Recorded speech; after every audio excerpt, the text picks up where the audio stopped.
Hi everyone, please welcome with me Maria Jenckel from Germany. Maria and I worked together at an research institution for animal health in Germany, and that must have been like 10 years ago or something. And then we both decided to move abroad in a pretty close time. Like I went half a year earlier, you went half a year later, something like that. And I'm really, really happy and grateful that you were able to make some time today. You are in Australia now, I'm in New Zealand, so we are kind of neighbors.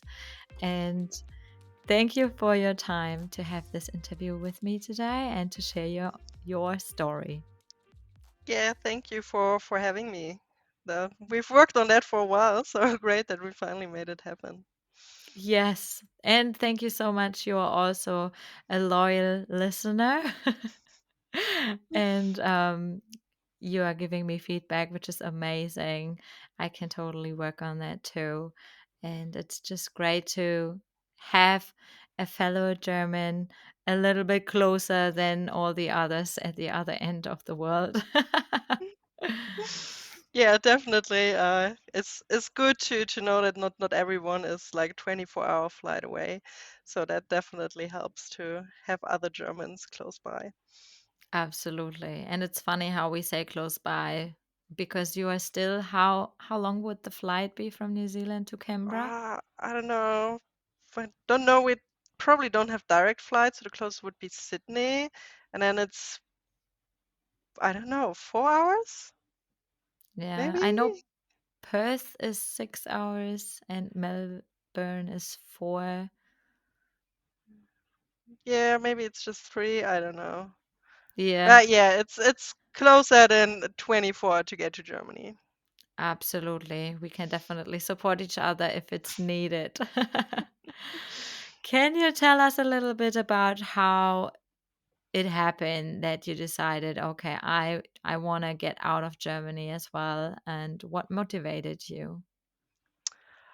So I think I always wanted to get out of Germany, even during high school.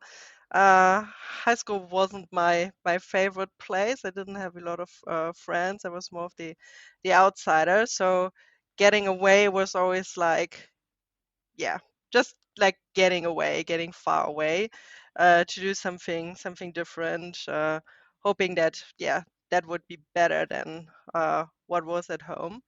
But obviously, yeah, during high school, if you don't have the financial means, it's hard to do a year abroad. And then you also want to start your career. So right after high school, I went to uni. Um, then, yeah, during uni, I was planning to do a semester abroad, but then again, studying abroad, especially in Australia, is so expensive. And then the timeline didn't really fit, so that was out of the question. And then, well, you finish uni, and then, well, you first have to work and save some money because there's nothing during uni that you can do. And then I started my PhD, so there was another 3 years where there was not really, yeah, time to go away. And then right away I got a job offered. So I just stayed where I was. And then at some point I just got burnout. So after doing 3 years of my PhD and then 2 years of my postdoc, I just quit my job. I just there would have been other options, but I just wanted it done, and I wanted to get away with it.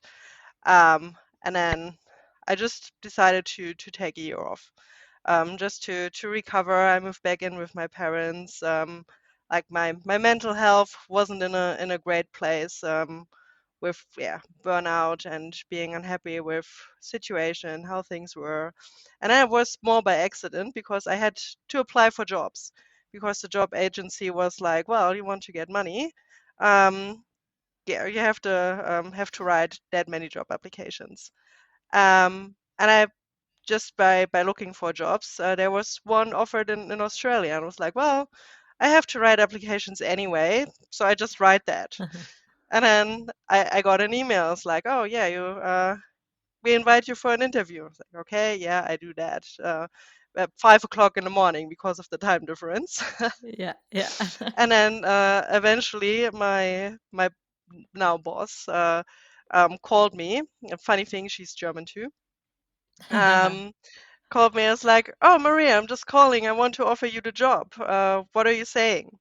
I was like, um, I I don't know. I haven't even told my parents that I applied for a job in Australia. Maybe can I call you back tomorrow?" Oh, wow. Just like, yeah, that's totally fine. I just want to make sure before we start the whole process that you are on board. And I told my parents, and they were totally fine with it. It's like, yeah, sure, if that's what you want to do, have fun. Uh, and then, yeah, we started the whole process, and 3 months later, I'm moved to Australia. So crazy story. Whoa. Yeah, with how did it work with the visa situation? Because I know it's not that easy to quickly just get a job and then without an actual work visa to just go there and Mhm. work. I was pretty lucky because I work for Federal Research Institute in Australia, and they are an accredited sponsor for working visas. So to get the whole process, it's already fast tracked. So from submitting there was some issues with the visa, but that was not my fault. That was my employer's fault. And but from me launching the visa until approval wasn't even a week. So that was Whoa. really fast. And Um, probably it helped also because you are highly skilled, obviously, with having a PhD and you're in science. Um, it is probably similar to New Zealand and other countries where high skilled people are wanted more, and it's a little bit easier to get people who have PhDs or like are on a skill shortage or higher paying salaries. Was that the case for you as well, or even for a lower position would have been okay? I think also for a lower position it would have been okay because in my case, well, the job has to be on the shortage list. But because my employer was already on the accredited list, they already have to do the yeah, make a labor assessments. Like they already have to prove there are no suitable Australians in the country who can do the job. So it's already assumed that they already do all the work beforehand. And then yeah, it's quite fast to get the visa through. However, then for my permanent visa, that was definitely based on my qualifications and my international reputation as a scientist, and that made it much easier for my permanent visa. Right. Perfect. And can you tell us why Australia? Um, it's far away. It's basically, well, New Zealand would be further, but it's if you want to get away, you can't go much further. So that for one, and then it's just such a fascinating country. It's just so different from everything else, from the nature, the animals, the cultural heritage. It's also so international because it's based on immigration. And yeah, it was just always Australia. I can't really tell when it started to be Australia. It was just always was Australia. Wow, maybe it's really that furthest away, beautiful nature, all of that that came to mind. Our topic today is outrunning depression, or can you outrun depression? So I would like to dive into that a little bit more, and I just want to, yeah, trigger warning. It is, we are talking about depression and mental health, and you are going to be quite vulnerable. So thank you for that. It's not, I don't take it for granted that you open up and that you share your personal emotions. And in that regard, another way of story with us today as well. So you mentioned already before that at high school and school, it was already that you didn't feel quite like you belong and you didn't have many friends. When do you think did it start with your mental health that it became an issue and that you were aware of it? Um, I think it might already have been an issue at high school, but then again, that was like 20 years ago. No one talked about that stuff 20 years ago. So it was just not a thing. Um, and then I mean, you get older, people, or children get less cruel. You move away for uni, you make other friends. So that was all fine. And you're busy with studies, you are busy with work. At some point, you also don't really have to think about it. You just do.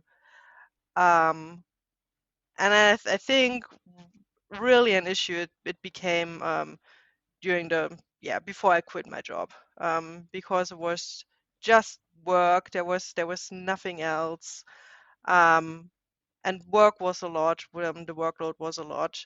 It was stressful, and at some point, my body was just like, no, we're not doing this anymore. So I became like physically sick, and I also yeah mentally wasn't able anymore to do the work. Yeah. Um, do you know or can you share with us how it manifested for you? Like you said, you were physically sick, but did you have anxiety? Did you have like, it's like really different for different people how it's manifesting. For me, for example, I started having panic attacks and things like that. Was there anything what that was mainly present for you at that time? Yeah, it was mainly anxiety attacks that just from one moment to another without any trigger that I could identify. So it's like, yeah, I just froze and there was nothing anymore. It's just yeah. Um and physically it was just yeah, lots of stomach issues, no appetite, yeah, that Yeah, mostly that I would say. And then yeah, also brain fog that you couldn't concentrate on the task. Everything took 10 times longer than it should have. Just trying to focus on what needs to be done. Yeah. yeah. And did you really think, okay, going the furthest away to Australia, that might change something? Like this idea of outrunning um, your depression to kind of leave the country. What was your expectation? What do you think you thought could be different in the other country?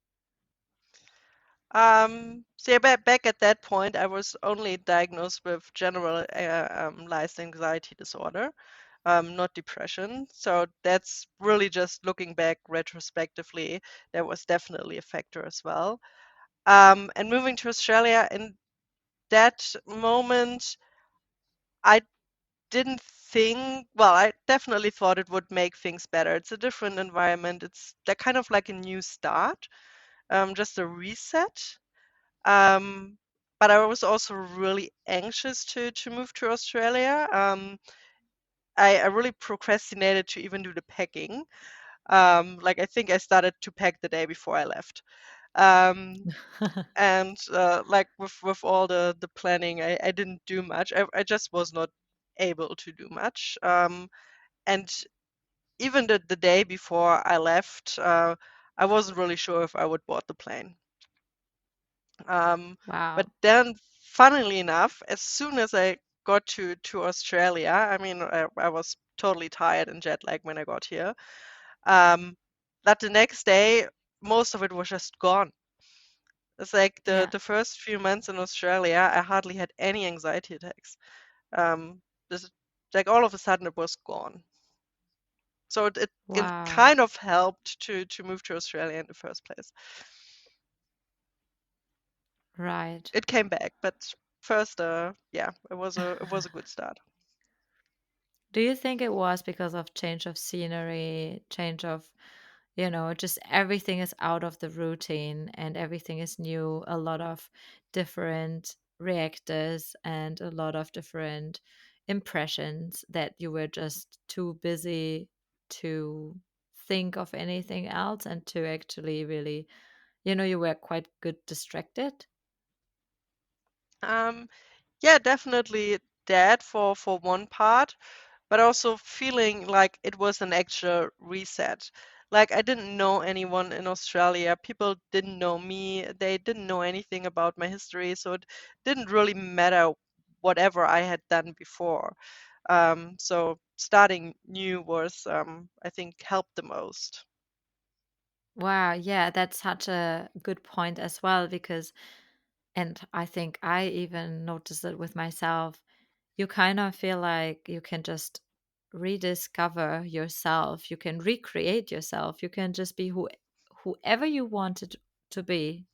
Like no one who knows you is there, and the people who kind of also defined you or are part of your identity back home in Germany are so far away that you can literally just be whoever you want to be. Yes, definitely. And then also helped to have, well, I mean, obviously I had a job, but I still lacked a routine, like hobbies, what to do after work and stuff like that. So I picked up the running shoes again and I started running again, which I lasted on a regular basis in high school. And having also that physical exercise that helped a lot to, because well, I'm at least one of the people who get a runner's high once they're done with running, so I get all the happy Yeah. hormones. Yeah, which is obviously also proven that, it's releasing endorphins and the happy hormones, dopamine, and just makes you feel so much better and you're exhausted, you sleep better. Better sleep leads to also better mental health. Like it's a whole chain reaction, right? But you mentioned in the beginning when you first arrived in Australia, you felt so much better.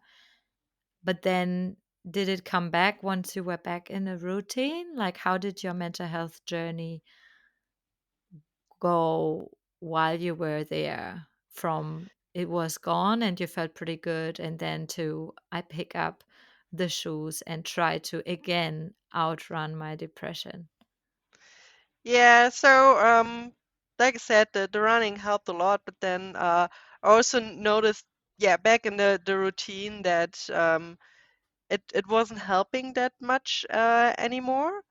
And I yeah, actually got advice, went to the GP, did a bunch of tests, however valid they are, um, and then was not only diagnosed with yeah, anxiety disorder, but also with depression. And then, well, it was also just before COVID, so that was maybe half a year before COVID. And then obviously with COVID, just that made it just 10 times worse. Um, because yeah, there was COVID, you didn't know what was going on. Then we had lockdowns, not that harsh in the beginning, at least here. Then I moved again, and then we had lockdowns where we really weren't allowed to go to work anymore. So and I lived alone at that point, um, yeah, being isolated, being on my own. So that definitely made it much worse. Um, and then at that point, it was also hard to get out of it again. Like I saw a therapist, I took medication, um, but I don't think any of it really worked. And only, yeah, the end of last year, I picked up the running shoes again. Yeah. And that was the point is yeah, accidentally, and you're not supposed to do that, but I stopped taking the medication, which Yeah. was not planned. It was really by accident. And I noticed, well, I feel good. I even feel better without it. And I just kept running, and got more energy again, to do other stuff, planning holidays, going on road trips, yeah, doing long walks and hikes. Yeah, Yeah. really enjoying stuff again. Right. I also noticed for myself that when I started doing more and more of the things that I enjoy, I started going to the gym again when I was feeling really low, which is also more than 10 years ago now. And I also started dancing, I started singing lessons, and then I started traveling more again.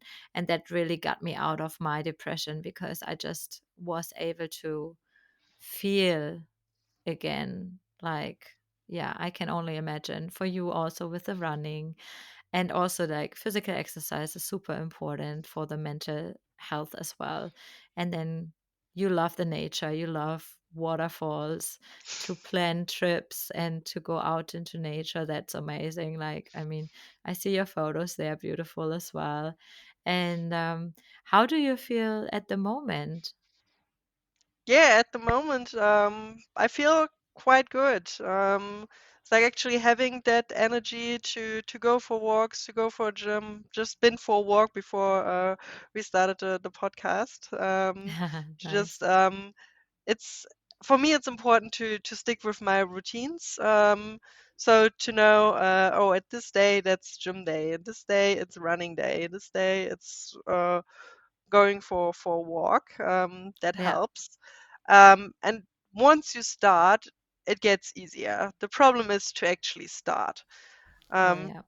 because when you are really low, you even getting out of bed is a struggle. Yeah. And I'm always fascinated with myself that in all that time I never had problems getting to work. Yeah. Um, so, but that was basically the constant is like, okay, this is something I have to do because I have to pay rent, I have to pay for food. So that always worked, which I'm happy about.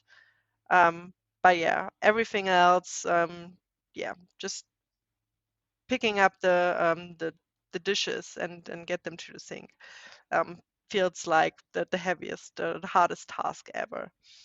Yeah. Yeah. Wow. Yeah. That's, I guess, like when people feel like, okay, they can't really get out of bed, like the daily little things, like the just the normal day to day stuff becomes like a massive task, right? Yeah, for me it was really just at one point it clicked and I was like, no, I'm sick of this. I don't want this anymore. I want to change that. And then yeah, it just took a lot of effort to to make it happen. Yeah, but you can be really proud of yourself. Like you asked for help, you went to a therapist, um, like you talked about it, you are really open about it right now. It's like that's already a good start because if you don't even admit that you need help, if you don't even talk about it, then it's so much harder to actually change it. And to have that attitude to say, I want to change it, I don't want to spend the rest of my life like that. That's also great effort. So well done. Yeah, I think it's also getting easier now because there's a lot more awareness and help around it. Like I said, like 20 years ago, there was just something that wasn't talked about. And yeah, and every time you just said someone had a mental problem, there was kind of a taboo or the easy answer if the doctors couldn't figure out what was wrong physically. Um, Yeah, so absolutely. where now it's much easier to get the help and to um, also be taken seriously. and not just, oh, it's just all in your head. Have you tried to feel happy? I was like, yeah, it's not working like that. Yeah, that's the most interesting part also from people who don't really understand the difference between being sad and being depressed, right? It's like, yes, it's sadness, but it's so much deeper. Like sad, at least you feel something, but depressed, it's like more like a big emptiness and you don't really feel much. It's like really shallow feelings and yeah, Yeah, it's just not the same. You can't just decide you want to be happy now. Yeah. yes, exactly. It's hard work to get back. But yeah, at some point it gets better. You just have to. I mean, there's a nice saying I always tell myself, it's like, if you're already in hell, keep going. Like if it's already bad, it can't get much worse. But if you keep going, it might get better. Um, That's a very good attitude to have, that's for sure. so And I try every time I feel like there is no, yeah, no good thing right now. It's like, okay, just keep going. There will come a good thing. yeah, yeah. Keep going is, I guess, the best thing you can do. Obviously, for some people, it is even harder. So, no judgment there at all for the people who are not quite there yet or who are struggling even more. And then I just hope that those people find the right people to help or to have that good friend that gives the right push in the right direction. But yeah, coming back to you, looking back and with the title of Can You Outrun Depression? Do you think you just took your problems, put it in the backpack, and took it with you to Australia? Or did you really see a difference from how you felt in Germany and how you feel in Australia? I would say I packed a good bunch of the problems and took them with me. I left some in Germany, and I noticed that every time I go back to Germany, because most of the time when I have to go back to Germany, I feel anxious about that. Um, but yeah, I definitely packed a good bunch of problems, and you definitely have to do the work. Just moving to the other end of the world and reset won't solve your problems, because most of the problems are is not the environment or the people around you. The problems are in you. So you have to do the work to Yeah. solve them. And yeah, you just take them with you. I mean, obviously, if you have toxic relationships, yes, you can leave them behind. Um, but yeah, most of the problems you take with you. So Yeah, yeah. moving definitely does not solve the problem. Running, on the other hand, does not necessarily solve the problem, but gives you the energy and the happy hormones to deal with them. Yeah. So that's and in my case, I found the running much more helpful than therapy or medication. Yeah. Um, Th- that definitely gave me more energy and more yeah, energy to solve the problems, to deal with them. Yeah. That's a really good answer of our main question. So I think it is really, I don't want to say obvious, but it is clear that if you have mental health issues, a lot of it comes from within, and there is a lot of work that needs to be done also, even if it's trauma from an event from childhood or from whatever. This all needs work, which has something to do with you and with your internal, like with your emotions and memories and all of that. So it is really a good thing to say or it's clear that you can't run away from your problems and just move overseas. as far away as possible, and then your problems are solved and you feel better immediately. So you really made it clear that that's not going to work. And I hope that everyone who is considering doing that is learning from it. That won't fix your problems. But on the other hand, of course, sometimes a change of scenery or getting away from toxic people or toxic situations, of course, can improve your overall well being. But the question of can you outrun depression by moving overseas? I guess clearly the answer is no. But can you outrun it by going running? The answer is you can definitely improve your mental health a hell of a lot by going to run. Or even if you don't like running, go for proper walks or do some other exercise, because not everyone loves running. Yeah, true. And I mean, for me, I use a method called 80/20. So 80% of the time you like have maximum effort or high effort, and then 20% low effort. So I normally run for 8 minutes and then walk for two. So Yeah, for everyone who just can't run, just run for a minute and walk for five if that helps.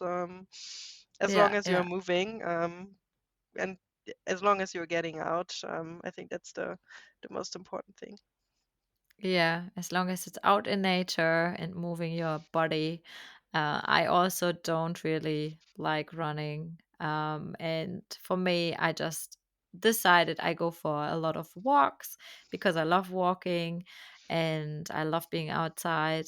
And instead of forcing myself to run, and then I will hate it and then I will stop doing it, I just go for frequent walks, and at least I am consistent and it's still the movement that I need to feel better and to feel good. So, yeah, definitely a good advice also to try out the 80/20 for everyone who does not like running that much. Yeah. Also, what me help with running is to run on treadmills and just Yeah. take the tablet and watch TV.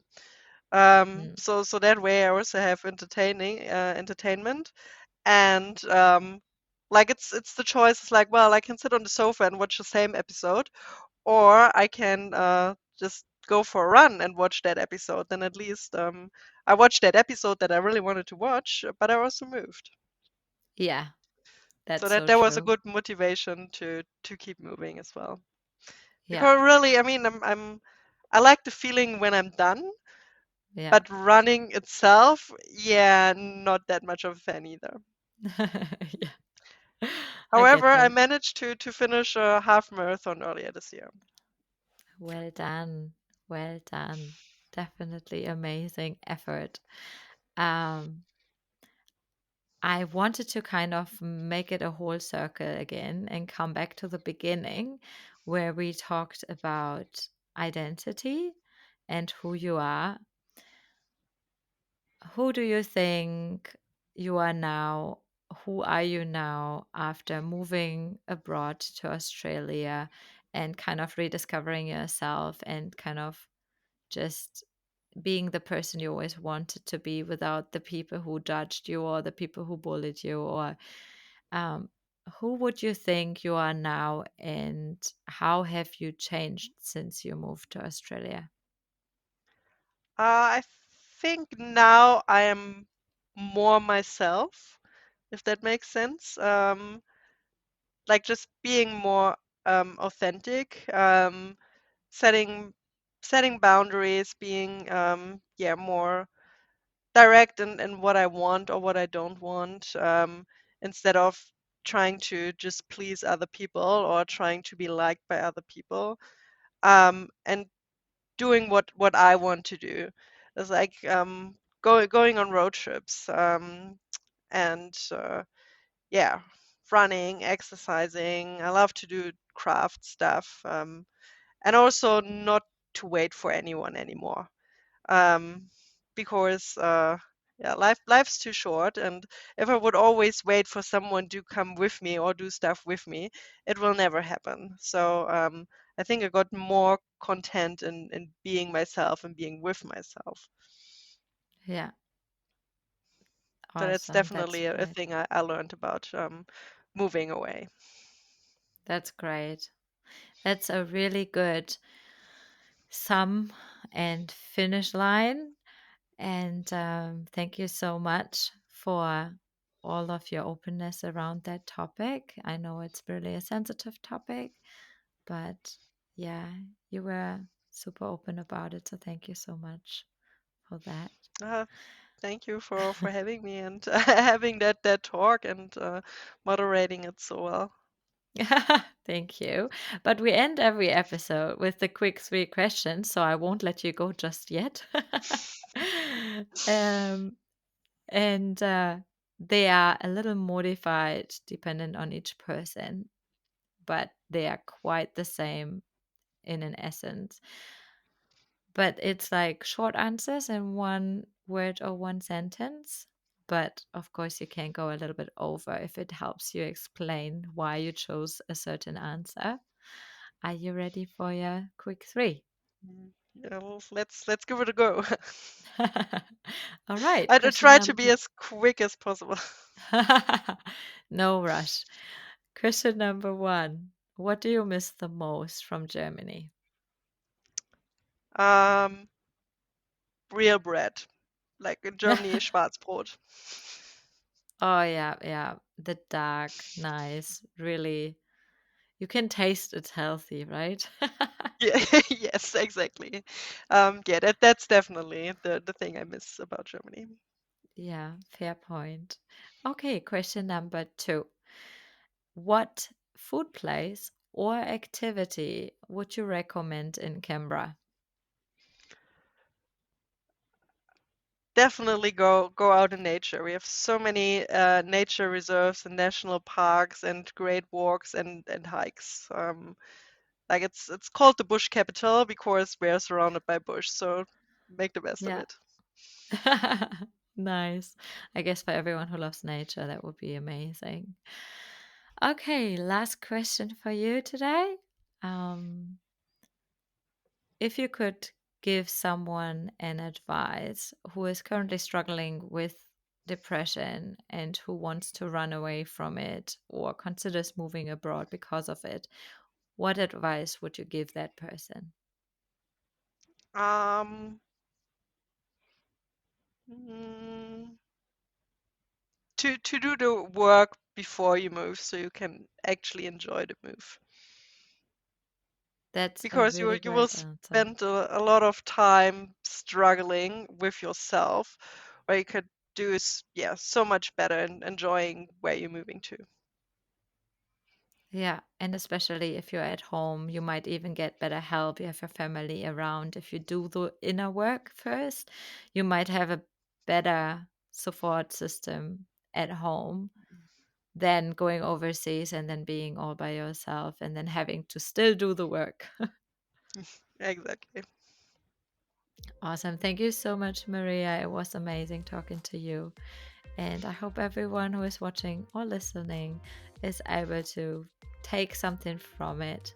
So thank you so much. And I hope I Yeah. see you next time. Thank you for having me.